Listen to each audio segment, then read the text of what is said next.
ஜிப்மர் புதுச்சேரியில் பிடிஎஸ் முடித்த candidate apply பண்ணுற மாதிரியான ஜூனியர் ரெசிடென்ட் என்பிஜி டென்டிஸ்ட்ரி பணியிடத்திற்கான ரெக்ரூட்மெண்ட் நோட்டீஸ் வந்து அனௌன்ஸ் பண்ணியிருக்காங்க.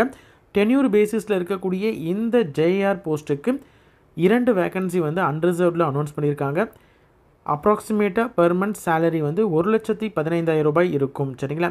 இதற்கு இன்டர்வியூ மற்றும் ரிட்டன் எக்ஸாம் மூலியமாக செலெக்ஷன் இருக்கும். அக்டோபர் 6ஆம் தேதி வந்து உங்களுக்கான இன்டர்வியூ ப்ளஸ் ரிட்டன் எக்ஸாம் இருக்கும். இதற்கு ஆன்லைனில் தான் எலிஜிபிள் கேண்டிடேட் அப்ளை பண்ணணும். அப்ளை பண்ணுறதற்கான கடைசி நாள் 29/9/2025 மாலை 4:30 மணி வரைக்கும் ஆன்லைனில் அப்ளை பண்ணலாம். இன்ட்ரெஸ்டட் கேண்டிடேட் அப்ளை பண்ணுங்கள். உங்களோட ஃப்ரெண்ட்ஸ் சர்க்கிள்லேயோ ரிலேட்டிவ்ஸ்லேயோ யாராவது வந்து பிடிஎஸ் முடிச்சிருக்கிறாங்க அப்படின்ற மாதிரி தான் அவங்களுக்கு இந்த டீட்டெயிலை தெரியப்படுத்துங்க. ஜேஆர் என்பிஜி டென்டிஸ்ட்ரிக்கு எலிஜிபிள் கேண்டிடேட் அப்ளை பண்ணுங்கள். டீட்டெயில் வீடியோ ரிலேட்டட் வீடியோவில் கொடுத்துருக்கேன். அதை பார்த்து தெரிஞ்சுக்கிட்டு அப்ளை பண்ணிங்கன்னா உங்களுக்கு ஈஸியாக இருக்கும்.